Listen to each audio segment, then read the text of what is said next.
Pendant cette période, beaucoup de parents travaillent de la maison.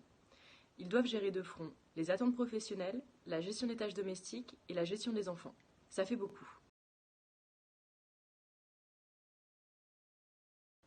Dans beaucoup de cas, cela signifie être à la maison, mais pas disponible pour les enfants. Être là physiquement, mais non disponible psychiquement et émotionnellement. Forcément, c'est une organisation inhabituelle que l'enfant ressent. Quand est-ce que tu as fini de travailler? Quand est-ce qu'on va pouvoir être ensemble? Pourquoi est-ce que tu es dans le salon mais qu'on ne peut pas jouer ensemble? Autant de questions qui peuvent générer une forte émotion de culpabilité chez le parent. Aujourd'hui, je vais vous proposer des petites astuces pour favoriser ou conserver une relation parent-enfant qualitative, basée sur le fonctionnement relationnel de l'enfant en prenant en compte vos besoins professionnels.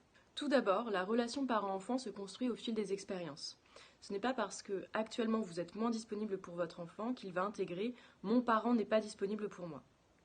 On dit que, sauf cas extrême, ce n'est ni une période ni un événement qui va configurer l'ensemble de la relation. Ensuite, l'enfant fait la distinction entre la quantité et la qualité relationnelle. Ce qui est important pour lui, c'est de sentir que son parent est attentionné, le considère et s'intéresse à lui. C'est une notion très importante. Ça veut dire que pour lui, une relation quantitativement moyenne et qualitativement importante va être plus bénéfique qu'une relation avec beaucoup de quantité mais une qualité moyenne. Bien sûr, l'idéal serait d'avoir et la qualité et la quantité, mais ce n'est pas toujours possible. Tout d'abord, pour que l'enfant comprenne la situation, il est nécessaire de lui expliquer, de mettre des mots sur son ressenti. Tu vois, en ce moment, je travaille de la maison et je ne suis pas toujours disponible pour toi. Il y a des moments où chacun va faire ses activités et des moments où on va être ensemble. Ensuite, vous pouvez montrer de l'attention à votre enfant sans être dans un moment de partage avec lui, ce qui maintient une qualité relationnelle parent-enfant satisfaisante en attendant d'avoir du temps à lui accorder. Et ça va passer par des choses très subtiles. Lui faire un clin d'œil ou un sourire quand vous le croisez sans dire quoi que ce soit. Aller voir comment il va ou lui donner un signe d'affection de temps en temps, passer lui faire un coucou. On peut aussi lui dire « Bon bah tu me raconteras ta journée tout à l'heure, j'ai hâte ».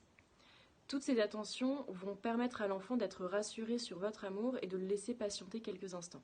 Et bien sûr, toutes ces manifestations gonflent de façon significative n'importe quelle relation parent-enfant. Autre élément important, prendre un temps, même court avec l'enfant, pour échanger sur sa journée, partager ses ressentis ou l'accompagner sur une difficulté. Pendant ce temps, on ne va pas hésiter à compenser et à exprimer notre amour, notre intérêt pour lui. Ce temps, il peut être pendant le repas, pendant l'accompagnement au sommeil ou tout autre moment privilégié. Et si vous n'avez pas pu être présent pour l'enfant dans la journée, on n'hésite pas à lui dire. T'as vu, aujourd'hui, j'étais pas très disponible, mais j'ai hâte qu'on fasse une activité ensemble.